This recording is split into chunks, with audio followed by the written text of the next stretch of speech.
आप देख रहे हैं एसडीएम न्यूज़। मैं हूं रियाद अंसारी। इस वक्त मैं महाराष्ट्र के तारिक शहर औरंगाबाद से बात कर रहा हूं। औरंगाबाद में मिटमिटी का परिसर है। हमने सोशल मीडिया के माध्यम से, अखबारात के माध्यम से देखा है कि यहाँ के लोगों को कब्रस्तान नहीं है और ईदगाह नहीं है।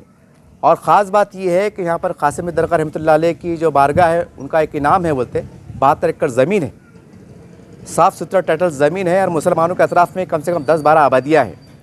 हाँ है अफसोस कि यहाँ पर एक कब्रस्तान नहीं है और ईदगाह नहीं है। और यहाँ के कुछ ज़िम्मेदार हैं, कुछ लोगों ने कहा है कि इस चैनल के माध्यम से हम प्रशासन तक और तमाम बिला लिहाज तमाम मुस्लिम लीडरान तक इनके दर्द को, उनकी परेशानी के सामने रखना चाहते हैं। चलिए उनके तासुरात क्या है, उनकी अपील क्या है, वो कहना क्या चाहते हैं, जानना चाहेंगे। वो अभी मैंने सुना हो आपने मस्जिद में ऐलान भी किया, क्या कहेंगे यहाँ के इस बारे में आप? देखिए भाई, हमारी बस्ती में ना कब्रस्तान है ना ईदगाह है। हमारी बस्ती को बहुत तकलीफ पहुँचती है। अगर कोई मौत हो जाती है तो ईदगाह छाँव जाना पड़ता है और 2 नमाज़ों के लिए छाँव जाना पड़ता है। तो हम दरख्वास्त करते हैं कि हमारे इस बस्ती में एक कब्रस्तान और एक ईदगाह हो जाए भाई। मौलाना साहब बताइए, अतराफ कितने मुसलमानों की बस्ती है? तकरीबन 10-12 हज़ार की आबादी है। बस्ती कितनी है? तकरीबन मेरे ख्याल से 20 बस्तियाँ होंगी। 20 बस्तियाँ। बाकी मिन भाई ना बात करें। मन में क्या कहेंगे आज? देखिए, आज जो है आप लोगों को बुलाने का मकसद ये था कि वार्ड नंबर 14 मिटमिटा पड़ेगो न्यू अंसार कॉलोनी। अब ये कॉलोनी के अंदर जो है शादाब कॉलोनी है, गुलमिल है और प्रियदर्शनी कॉलोनी है, पुरानी अंसार कॉलोनी है। यानी तकरीबन 3 लाख से ज़्यादा आबादी एरिया के अंदर हो गई है। और हज़रत कासिम बरी साहब की जो दरगाह की जो ज़मीन है 72 एकड़, गट नंबर 124, हम 3 साल से जो है प्रशासन से इसकी डिमांड करे थे और कलेक्टर साहब से हमारी कई मरतबा डिस्कस हुई, जिसके अंदर जो है आरडीसी साहब, विधाते साहब ने जो है वक्फ बोर्ड को इत्तला करने का उन्होंने हमको आश्वासन भी दिया था। लेकिन वक्फ बोर्ड के अंदर जो बैठे हुए लोग हैं वो लोग इतने ज़्यादा करप्ट है। लेकिन आज हमारे मुकद्दर अच्छे हैं कि वक्फ बोर्ड के ऊपर जो सीओ साहब की जो अपॉइंट हुआ और हमारे मराठवाड़ा हलके के जो वक्फ मिनिस्टर बने अब्दुल सत्तार साहब और चेयरमैन वजाद मिर्ज़ा साहब, मैं मीटिंग के अंदर भी बार बार चेयरमैन साहब से बात किया कि आज जो है जो इंसान अगर मर गया तो उसके लिए ख़बर नहीं है, तो बोर्ड का वजूद क्या है?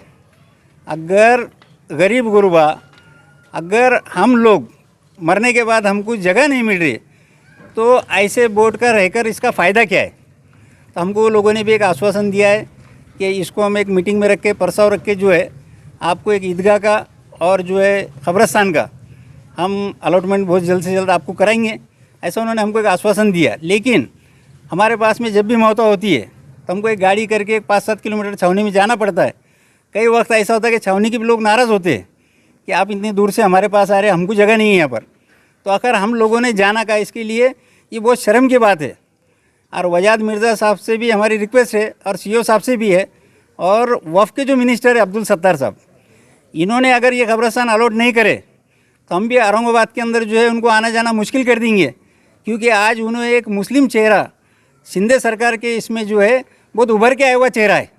और अगर अब्दुल सत्तार साहब अगर कब्रस्तान देने में और ईदगाह देने में अगर नाकाम होते हैं तो हम आने वाले वक्त में उनसे जवाब पूछेंगे। सर मुझे ये बताइए कि अक्सर ये देखा जाता है कि वफ़ की ज़मीन जहाँ भी होती है वहाँ कहीं ना कहीं डिस्प्यूट मिट रहता है, बाद में हल्लू से बात निकल के आती है, उसको वहाँ इसका कब्जा है, वहाँ उसका कब्जा है। मैं सीधा साफ सुथरा सवाल कर रहा हूँ कि वो 72 का साफ सुथरा टाइटल में है कि वहाँ कुछ नाजायज़ कब्जा खामोशी में किया हुआ है? आज के हालात के हिसाब से 7/12 के ऊपर सिर्फ हाजी कासिम बरी साहब का नाम है। आप उसके अंदर अगर कुछ लोगों ने इंक्रोचमेंट किए तो वक्फ बोर्ड पुलिस बंदोबस्त लेके इंक्रोचमेंट हटाए और वो जगह अपने कब्जे में लेकर हमको 10 एकड़ ज़मीन जो है अलॉट करे, इतनी हमारी गुजारिश है। सर औरंगाबाद में और भी तमाम अलग अलग पार्टी के मुस्लिम लीडरान भी हैं, संगठन जिम्मेदारान भी है, क्या आपने इनसे भी कुछ मशवरा किया ताकि कैसे मुत्तहद होकर काम करेंगे तो काम आसान होता है? देखिए, आजकल जितने भी हमारे जो भाई लोग अलग अलग पक्ष में जो काम करते हैं तो इनके जो है हाथ कहीं ना कहीं दबे हुए हैं। अगर कोई इंसान इंक्रोचमेंट करता है तो उसका रिश्तेदारी में आता या उसके करीबी रहता, इसके लिए उन्होंने बोलना पसंद नहीं करते। लेकिन हमको उम्मीद है, कलेक्टर से भी उम्मीद है और वफ़ के जितने भी ऑफिसर है हमको इनसे उम्मीद है कि इन्हों जो है हमको ये 10 एकड़ ज़मीन अलॉट कराएंगे इंशाल्लाह। सर आने वाले वक्तों में लोकसभा का इलेक्शन आने वाला है, विधानसभा का इलेक्शन आने वाला है और कॉर्पोरेशन का, अगर ये आपकी मांग पूरी नहीं होती तो हमारे पास एक जमहूरियत है, तो उस वोट के माध्यम से कुछ लीडरों को चेतावनी कहिए, कोई इंतबा कहिए, कोई वार्निंग कहिए, अच्छे अंदाज से लोकशाही से देना चाहेंगे आप? देखिए, आने वाले जितने इलेक्शंस है, लोकसभा के है, विधानसभा के है, कॉरपोरेशन के, अगर ये इसमें से हमारा मसला 10 एकड़ ज़मीन का, चाहे वो शिवसेना करो या बीजेपी करो, जो भी हमको इसका काम हमारा करके देंगे, हम उसको इंशाल्लाह मतदान करेंगे। अगर वो नहीं करेंगे तो हम आने वाले वक्त में मतदान के ऊपर बहिष्कार करेंगे। आपका नाम पद बोल दीजिए आप। सैयद मोइनुद्दीन इनामदार, सामाजिक कार्यकर्ता, न्यू अंसार कॉलोनी, औरंगाबाद। ये जो यहाँ पर एक छोटी मोटी तकरीबन 15 से 20 कॉलोनीज है, और इसके अंदर जैसे अभी भाई ने बताया कि तकरीबन 3 लाख जो लोग पब्लिक यहाँ पर रहती है, और इतनी बड़ी पब्लिक, इतने तादाद के अंदर जब लोग रहते हैं तो इनके लिए कब्रस्तान होना तो ज़रूरी है। कम से कम मरने के बाद जो बोलते हैं ना 2 गज ज़मीन, तो 2 गज ज़मीन तो भी सुकून की मिलना चाहिए। और इसलिए जो है तो यहाँ पर हम गवर्नमेंट से जो है तो कुछ भीख नहीं मांग रहे। यहाँ पर जो है तो औकाफ की 70-72 एकड़ ज़मीन मौजूद है। तो मेरे को अल्लाह की ज़ात से और हमारे जनाब अब्दुल सत्तार साहब जो अभी मिनिस्टर बने हैं, उनसे बहुत उम्मीद है। ये तो बहुत तड़क पड़क निर्णय लेने वाले आदमी है, वो हमको पता है। मैं प्रिंसिपल हूँ और आप ही के कॉलेज के अंदर मैं प्रिंसिपल हूँ, और मुझको पता है। और हमारे नईम भाई से मैं दरख्वास्त करता हूँ कि आप मेरे पास भी आइए, मैं आपके साथ चलता हूँ।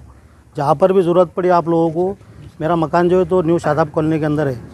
तो इसलिए ताल्लुक़ से यहाँ पर ईदगाह का होना भी बहुत ज़रूरी है, क्यों तो कम से कम ईद की नमाज़ भी यहाँ सुकून से शहरी पढ़ सके। यहाँ से तकरीबन 8-9 किलोमीटर जो है तो शहर के अंदर जाना पड़ता, बहुत दुश्वारियाँ पैदा होती है। और ख़ास तौर से बारिश के मौसम में यहाँ पर हम देख रहे हैं कि रोड भी नहीं है यहाँ पर सीधे ढंग के। तो यहाँ से जो है तो जनाजे को निकालना और वहाँ तक जाना, और वहाँ जाकर भी जो तो प्रॉब्लम फेस करना, तो तमाम ये चीज़ों को ध्यान में रखते हुए इस हलके के जो एमएलए है जनाब सिरसाट साहब, उनसे भी हम दरख्वास्त करते हैं कि उन्होंने भी इसके अंदर जो है तो गौर फिक्र करे। और आप और सत्तार साहब जो है तो एक ही पार्टी के, शिंदे साहब के जो तो वो, और हमको पूरी उम्मीद है कि सत्तार साहब जो है ना तो इसके अंदर जो तो कुछ ना कुछ रास्ता निकालेंगे। नहीं भाई, हम जो है तो ना उम्मीद होना नहीं हमको, अल्लाह की ज़ात से जो है ना तो ना उम्मीद ही बोले जो है तो कुफ्र है। तो इंशाल्लाह इसके अंदर से कुछ तो भी रास्ता उभर के निकलेगा, और हम जो है तो इसके अंदर कामयाब होंगे। और हमारा जो है तो अल्लाह सुब्हानहू व तआला हमारे कब्रस्तान का और हमारे ईदगाह का जो है तो कुछ ना कुछ ये करेंगे, ऐसी मैं उम्मीद करता हूँ। जज़ाकुमुल्लाह खैर। मेरा नाम जो है तो अवध मुबारक चौश, मैं प्रिंसिपल अलमीर सेकेंडरी स्कूल रहने को यहाँ पर न्यू शादाब कॉलोनी के अंदर हूँ। मैं इस बस्ती का रहने वाला हूँ। ये जो अभी बातें बताई गई है, ख़ास करके कब्रस्तान के ताल्लुक़ से, ईदगाह के ताल्लुक़ से, हकीकत में जो है तो किसी का जब यहाँ पर इंतकाल होता है तो सबसे पहले जो है तो 2-5 घंटे छावनी में कब्र तैयार करने के लिए, पूरे उसके क्या कार्रवाई करने के लिए वक्त लगता है हमारे को। और उसके साथ में जो है तो बहुत सारे गरीब लोग रहते हैं, ले जाने का भी बंदोबस्त जो है तो वो नहीं कर पाते।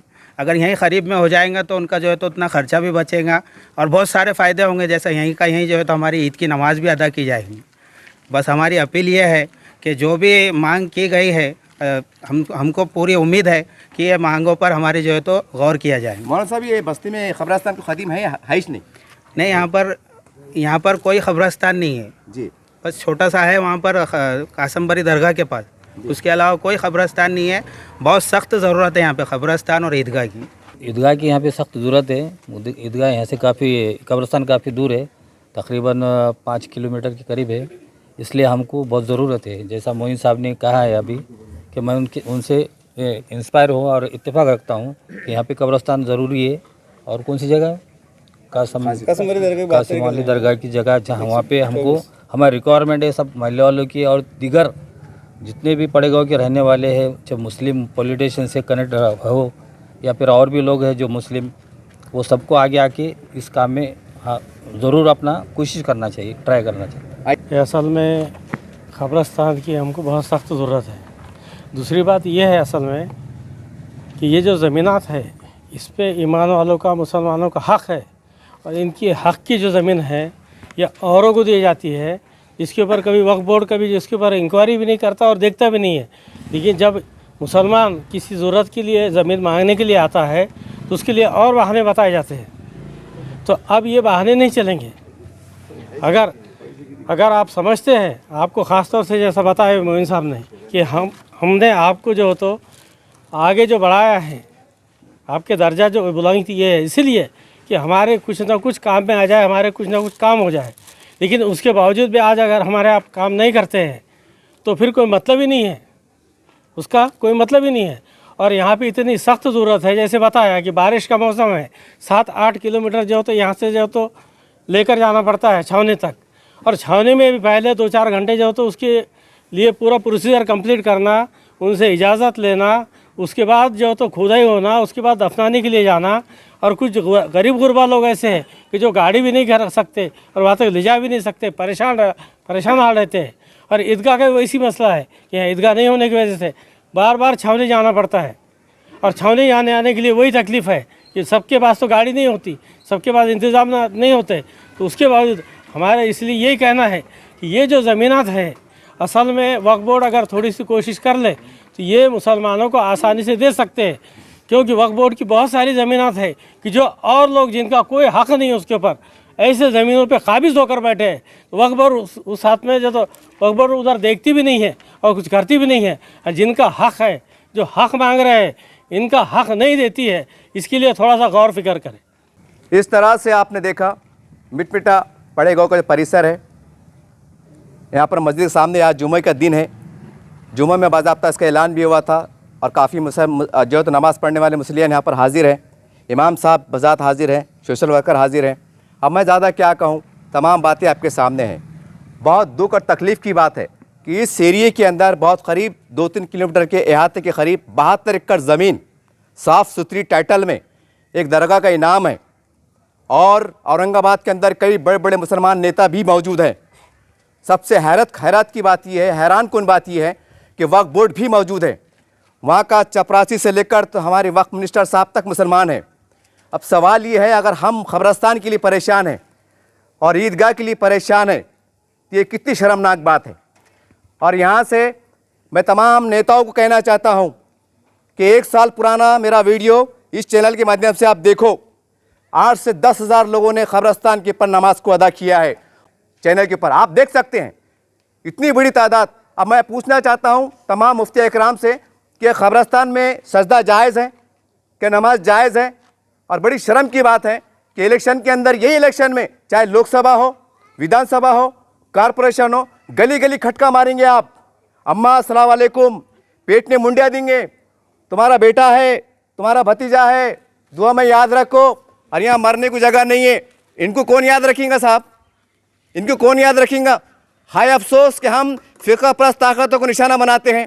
शिवसेना, भाजपा, आरएसएस को बुरा बोलते हैं।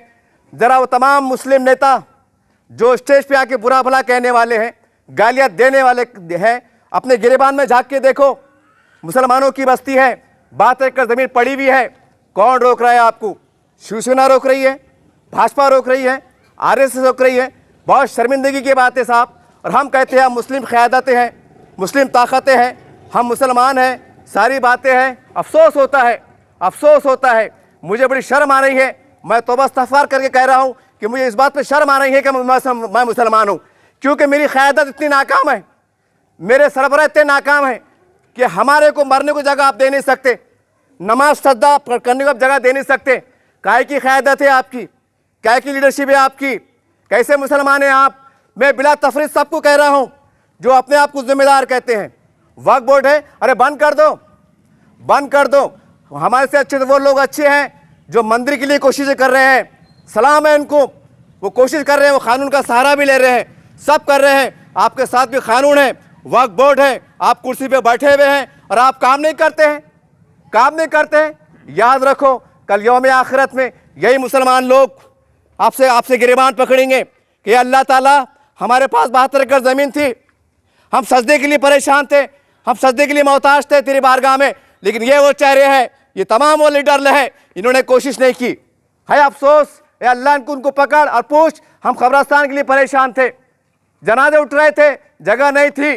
और यहाँ पर ज़रा अगर मस्जिद का मसला आ जाए, कोई भगवा झंडा लगा दे, कोई नीला झंडा लगा दे, तमाम औरंगाबाद के मुसलमान यहाँ टूट पड़ेंगे, तमाम क़यादतें टूट पड़ेंगे, नारेबाजी होंगी, हंगामे होंगे, नहीं चलने देंगे।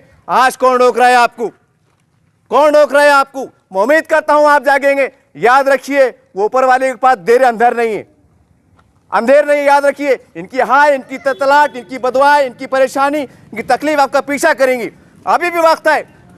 नौकरियां नहीं दिलाते मत दिलाओ, कब्रस्तान दिला दो, ईदगाह दिला दो, मतलब याद रखो कल वो ज़मीन अगर तबाह बर्बाद हो जाएंगी तो हमें कोई हक नहीं पहुंचता कि शिवसेना बदमाश है, बीजेपी बदमाश है, ये हमारे दुश्मन है। सबसे बड़े बदतरीन दुश्मन हमारे सफ़ों में छुपे हुए साहब, उनको ढूंढना पड़ेगा।